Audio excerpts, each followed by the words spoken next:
아까 그 주거용 주택 경매라든지 뭐 이런 얘기를 좀 해주셨는데 네. 혹시 그러면 투자하시면서 주거용 주택 말고 오피스텔, 네. 상가, 네. 단독 네. 이런 것들은 좀 해보셨나요? 네, 다 했죠. 네. 그러면 여기서도 경매로서의 매력 또는 소액 투자가 가능한가요? 오피스텔은 가능해요. 오피스텔은? 네. 상가도 레버리지를 일으킬 수 있죠. 근데 상가가 경매로 낙찰받는다는 게 그리 쉬운 일이 아니에요. 왜냐면은 상가에서는 어쨌든 월세 수익이 나면서 수익을 내는 물건이기 때문에 좋은 임차인이 있어서 수익이 잘 나면 경매에 잘 안 나오거든요. 근데 최근에 이제 코로나 때문에 상가 시장이 되게 어려웠잖아요. 네. 그래서 요새 막 목욕탕 같은 것도 막 나오더라고요. 많이 나와요. 네. 근데 걔네들을 대출을 일으키면은 소액 투자가 가능하지만 작은 상가는 가치가 없는 게 많기 때문에 좀 네. 사이즈가 있어야 되죠. 1,000만 원 이렇게 이 정도 소액으로는 좀 쉽지 않을 것 같고요. 오피스텔 중에서 좀 입지 좋은 곳으로 선택을 하시되 뭐 역세권 같은 곳? 네, 그렇지만 오피스텔은 뭐 시세 차익을 뭐 역세권은 시세 차익이 나겠지만 원래 오피스텔은 임대용이거든요. 네. 요새처럼 시장이 좋았으니까 주거용 대체 상품으로 오피스텔이 가격이 올랐던 거고요. 원래 오피스텔의 가격이 많이 오르는 상품이 아니라는 거 네. 염두에 두시고 주택, 단독주택 너무 좋은데 대출이 안 나오죠. 네, 너무 좋은데 돈이 좀 많이 들어요. 현금 여력이 있어야 됩니다.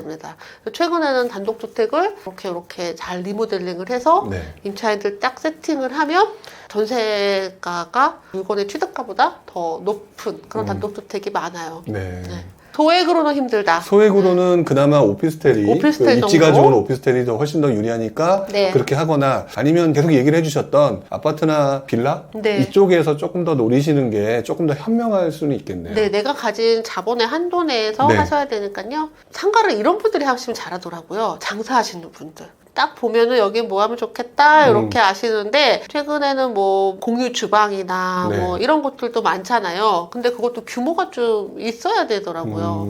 아예 이제 배달 전문으로 할 수 있는 상가 뭐 이런 것들도 종종 하시는 것 같아요. 저는 이렇게 조그만 배달 전문 상가는 안 하는데 네. 최근에 그런 투자들도 많이 하시더라고요. 결국 약간 좀 뭐 상업적으로 상가 좀 뭐가 있어야 돼요. 장사를 해보신 네, 분들 맞아요. 결국 이것도 지식이네요. 그쵸. 경험과. 이게 이제 장사하시는 분들이 좋은 상가를 보는 눈이 있지, 네. 이제 임차인으로의 경험이 없이 상가를 잘하기는 사실 되게 어렵다라는 생각이 들어요. 일단 주거용으로 좀 주거용이 제일 쉽죠. 시작하는 게 훨씬 더 유리하겠네요. 네, 맞아요. 아까 말씀하신 것 중에 인테리어 얘기를 하셨었어요. 네. 인테리어도 뭐 예를 들어 싸게 드리는 노하우라든지 또는 임차인들을 좀 들어오게끔 하는 노하우 이런 것들도 좀 있을까요? 일단 인테리어를 어느 정도 수준으로 해야 되는지를 처음부터 판단을 해야 돼요. 동네 수준이 있잖아요. 네네. 그런데 저는 이제 좀 웬만하면은 거의 올 인테리어를 하라라고 얘기를 해요. 올 인테리어 하면 좀 비싸잖아요. 올 인테리어를 하되 저렴하게 하는 방법이 자재를 따로 구입을 하고 전문가를 따로 모셔서 내가 이제 인테리어 업자의 역할을 하는 거죠.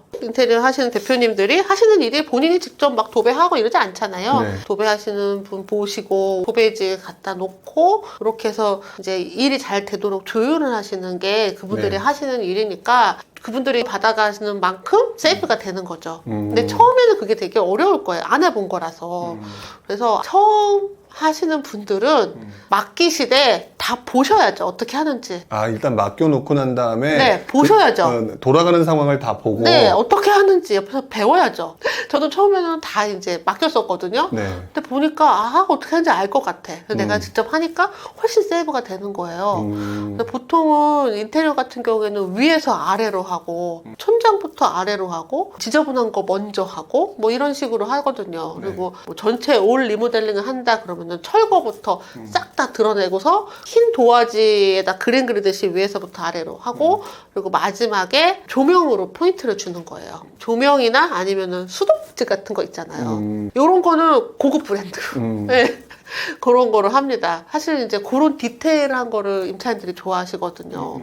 세면기 이런 도기들 있잖아요. 그런 것들만 좀 좋은 걸로 하면 그리고 조명이 좀 예쁘면 집이 예뻐져요. 저도 예전에 경매하시는 분한테 정말 많이 들었던 게 주방에 있는 조명 엄청 신경 써라. 네. 그 다음에 화장실에 있는 수전 엄청나게 신경 써라. 네, 중요합니다. 네, 그 얘기를 들었던 게 지금 네. 딱 생각이 나네요. 네. 그러면 임차인들을 그렇게 하면은 알아서 잘 들어오는 건가요? 지금은 이제 플랫폼이 굉장히 많잖아요. 네. 그래서 제가 이걸 다 이렇게 수리가 끝날 때쯤에 아이한테 어떻게 이제 임대를 놓겠니? 그러니까 모르겠다고 하더라고요. 그러면 모를 때 어떻게 하니? 그러니까 검색을 해요. 그래서 그러면은 네가 임차인이라고 생각을 하고 검색을 해봐. 그 젊은 사람들이 검색하는 여러 가지 플랫폼들 중에서 지금 많이 이제 쓰는 게 뭐 직방이나 뭐 다방이나 뭐 피터팬이나 뭐 이런 거 많이 쓰잖아요. 네가 임차인의 입장에서 어떤 플랫폼을 쓸 건지를 검색을 해보고 그걸 반대로 내면 돼. 그래서 사진을 잘 찍어서 인스타 감성으로 찍어서 그거를 올리고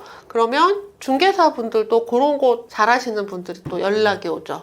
이렇게 해서 전세가를 높여서 우리가 낼 건데 그 인근의 중개사들은 그 가격으로 안 내줘요. 왜냐면 자기가 맨날 하던 게 있으니까 안 된다고 막 하는 거예요. 네네. 근데 임차인들은 그런 것을 원하는 사람들이 있거든요. 네. 그러면은 그 사람들이 바로 찾을 수 있게끔 해놓고 대신에 이제 중개사 분들이 또 그걸 보고 연락이 오죠.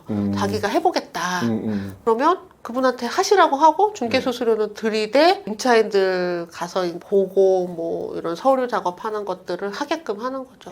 그래서 플랫폼을 이용을 해서도 중개사님이 연락이 오시니까 그런 것들도 요새 좀 옛날하고 좀 많이 다른 것 같아요. 어떤 면에서는 지금 오늘 얘기를 나누면서 젊은 분들이 이제 가격이 너무 올라서 기회가 없고 이런 얘기를 했는데 막상 또 이렇게 들어보니까 잘하는 게 많죠. 네, 오히려 젊은 분들이기 때문에 유리한 경우도 이게 지금 딱 보이는데 임차인 구하기 되게 쉬울 것 같고 네. 오히려 기회가 될 수도 있겠다는 생각이 좀 맞아요. 들어요. 그리고 인테리어 감성도 젊은 감성으로 좀 할 수 있거든요. 오랜 시간 동안 부동산 투자를 하셨고 그리고 난 다음에 이제 자녀분들 그다음 우리 젊은 분들한테 이런 노하우들을 더 알려주시려고 책도 내셨고 네. 그리고 또 이렇게 유튜브에도 나와주셨는데요. 젊은 분들한테 우리 2030 세대한테 어떤 말을 좀 전달해 주실 수가 있을까요? 하시고 싶은 거를 하셨으면 좋겠어요.